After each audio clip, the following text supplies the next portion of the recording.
నమస్తే. Welcome to సెసిటీవీ. నేను మీ నరేష్. అల్లు అర్జున్ 'పుష్ప 2' వరల్డ్ వైల్డ్ ఫైర్‌ని సృష్టించడానికి రెడీ అయిపోయింది. ఇక మొత్తం కూడా 'పుష్ప' సినిమా ఎప్పుడెప్పుడా వస్తుందని ఈగర్‌లీ మన తెలుగు వాళ్ళే కాదు, ప్రపంచంలో ఉన్నటువంటి అన్ని భాషలు మాట్లాడే వాళ్ళు వెయిట్ చేస్తున్నారు. సో 'పుష్ప 2' రికార్డ్ కలెక్షన్‌ని సృష్టిస్తోంది.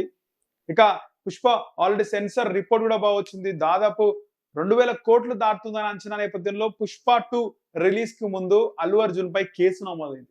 సో ఇంతకీ ఆ కేసు ఎందుకు నమోదు చేశారు అంటే, అల్లు అర్జున్ ఆర్మీ అని, అల్లు అర్జున్‌కి ఆర్మీ ఉందని, అందరికి ఫ్యాన్స్ ఉంటారు కానీ నాకు ఆర్మీ ఉందని అల్లు అర్జున్ గత ఆడియో రిలీజ్‌లో ప్రీ రిలీజ్ ఈవెంట్‌లో మాట్లాడినాడు.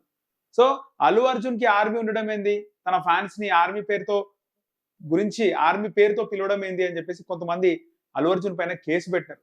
సో ఇంకా కేసు అయితే పోలీసులు నమోదు చేయలేరు.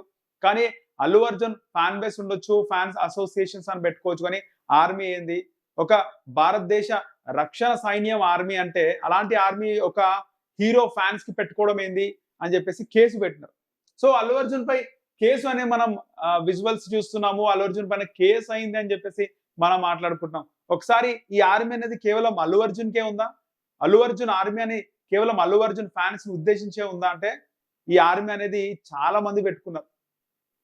టీడీపీ సోల్జర్స్ అని, టీడీపీ ఆర్మీ అని, తెలంగాణ రేవంత్ రెడ్డి ఆర్మీ అని, బీఆర్ఎస్ ఆర్మీ అని, వైసీపీ ఆర్మీ అని, ఇలా రకరకాల ఆర్మీ అని పెట్టుకుంటున్నారు. కానీ అల్లు అర్జున్ సినిమా రిలీజ్ అయ్యేటప్పుడే ఈ ఆర్మీ అనేది గుర్తొచ్చిందా? అల్లు అర్జున్ మంచి అంటే బాహుబలిని దాటెళ్తున్నాడు. ఒక పెద్ద దర్శకుడితో కూడా సినిమా కాదు, తన ఓన్ యాక్టింగ్‌తో, తన పెర్ఫార్మన్స్‌తో మంచి హిట్ కొట్టి ఇప్పుడు రికార్డ్ బ్రేకింగ్ హిట్‌కి దగ్గరలో ఉన్న టైంలో కావాలని అల్లు అర్జున్ పైన బురద జల్లే ప్రయత్నం జరుగుతుంది అంటున్నారు సినీ విశ్లేషకులు. సో ఇప్పటి వరకు అల్లు అర్జున్ ట్రైలర్ పైన గాని, సినిమా పైన గాని ఎవరు కూడా పెద్దగా స్పందించలేదు. ఎందుకు స్పందించలేదు అంటే, నార్మల్‌గా మనం చూస్తుంటాం. సొసైటీలో ఒక పెద్ద వ్యక్తులకు ఇద్దరికి పడనప్పుడు, ఒక పెద్ద వ్యక్తి ఇంకో వ్యక్తిని గురించి మాట్లాడినప్పుడు వేరే వాళ్ళు కూడా సైలెంట్‌గా ఉంటారు. నేను మాట్లాడితే వాళ్ళు ఏమనుకుంటారని. ఎగ్జాంపుల్ మనం వాట్సాప్ గ్రూప్స్ చూసుకోండి.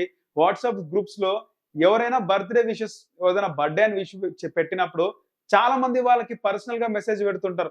అందరి ముందు పెడితే వేరే వాళ్ళు అంటే వీని పొగిడితే, వీనికి విషెస్ చెప్తే వేరే వాళ్ళు ఏమనుకుంటారో అని ఉద్దేశం ఉంటది. సో ఇక్కడ ఎవరు కూడా అల్లు అర్జున్ సినిమా పైన గాని, 'పుష్ప 2' ట్రైలర్ పైన గాని, సినిమా సక్సెస్ అవ్వాలని గాని కొద్దిమందే వాళ్ళు మాట్లాడడం జరిగింది. ఎక్కడ బీహార్, ఎక్కడ మహారాష్ట్ర, ఎక్కడ ఇవన్నీ రాష్ట్రాలున్నాయి. మొత్తం భారతదేశంలోని అన్ని రాష్ట్రాల్లో, అన్ని భాషల్లో అల్లు అర్జున్ దుమ్ము లేపుతున్నాడు. మనము సినిమాలో మాట్లాడుతుంటాం కదా! ఒక్కడే నడిపించిండు అని చెప్పేసి. వన్ మన్ ఆర్మీ అని. ఆ విధంగానే వన్ మన్ ఆర్మీగా అల్లు అర్జున్ అన్ని స్టేట్స్‌కెళ్ళిపోయి బీహార్ పాట్నా చూసుకున్నాం. ఆ తర్వాత మహారాష్ట్ర చూసుకున్నాం. ఇక తమిళనాడు, ఇక్కడ కేరళ ఇవంటి కామన్. సో అల్లు అర్జున్ అంతా కూడా ఆయన వన్ మన్ ఆర్మీ లాగా, ఆయన వన్ మన్ షో లాగానే నడిపిస్తున్నాడు. ఎక్కడికెళ్ళినా ఆయన ఒక్కడే వెళ్తున్నాడు. ఆ స్టేట్‌కి సంబంధించినటువంటి ఏ సినీ సెలబ్రిటీని, ఏ స్టార్‌ని కూడా పిలవకుండా ఆయన ప్రమోషన్స్ చేసుకుంటున్నాడు. బాగా పీక్ లెవెల్ ఉన్న టైంలో అల్లు అర్జున్ ఆర్మీ పెట్టుకోవద్దు, ఇది దేశ రక్షణకు సంబంధించినటువంటి పేరు అని చెప్పి కొంతమంది బయటకొచ్చి కేసు పెడుతున్నారు. సో ఇక్కడ అల్లు అర్జున్ మాత్రమే ఆర్మీ అని పెట్టుకున్నాడంటే లేదు, రాజకీయ పార్టీలు అన్ని కూడా ఆర్మీస్ అని ఉంటాయి. మనకు ఇన్‌స్టాలో ఒకసారి చూసుకుంటే ఇక్కడ బీఆర్ఎస్ ఆర్మీ అని ఉంటది. రేవంత్ అన్న సైన్యం, రేవంత్ రెడ్డి ఆర్మీ, తెలంగాణ రేవంత్ ఆర్మీ అని చాలా ఉంటాయి. సో చాలా ఫ్యాన్ బేస్ నడుస్తుంటాయి అన్నమాట. కానీ ఇది అల్లు అర్జున్‌కి మాత్రమే గుర్తొచ్చిందా? అది కూడా అల్లు అర్జున్ సినిమా టైంలోనే గుర్తొచ్చిందా అనేది ఒక పెద్ద డౌట్‌గా ఉంది. సో ఏదేమైనా కూడా సినిమాకి సంబంధించి ఒక్కసారి మనము అల్లు అర్జున్ పై కేసు అని చూస్తే కేసులు అనేటివి కామన్. ఒకవైపు రామ్ గోపాల్ వర్మ పైన కేసు పెట్టినారు. రామ్ గోపాల్ వర్మని పట్టుకోవడానికి పోలీసులు వచ్చినా కూడా ఇంతవరకి ఆయన పోలీసులకు చిక్కలేడు. సో దాంతో పోలిస్తే ఇదేం పెద్ద కేసు కాదు. కావాలని అల్లు అర్జున్ సినిమా వచ్చినప్పుడే ఇలా కొంతమంది ఆయనని డిస్కరేజ్ చేయడానికి ఇలాంటి పనులకు పాల్పడుతున్నారని సినీ విశ్లేషకులు అభిప్రాయపడుతున్నారు. సో ఈ సినిమా కొన్ని రోజులే ఇంకా ఉంది. దాదాపు ఇంకొక 4 రోజుల్లో సినిమా అయితే రిలీజ్ అయిపోతుంది.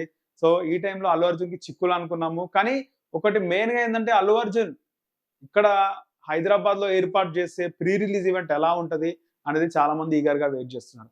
కానీ ఇలా అల్లు అర్జున్ ఆర్మీ అని పెట్టుకోవద్దు అని కేసు పెట్టే వారికి సినీ విశ్లేషకులు మాట్లాడుతున్న మాట ఏంటి అంటే, మీరు ఒకసారి కేసు పెట్టే ముందు ఆ పేర్లతోని ఎవరెవరు పెట్టుకున్నారు ఇంతకు ముందుకు, అల్లు అర్జున్ పెట్టుకోక ముందుకే ఎవరెవరు పెట్టుకున్నారు అనేది కూడా చూసుకోవాలని సినీ విశ్లేషకులు అయితే అభిప్రాయపడుతున్నారు.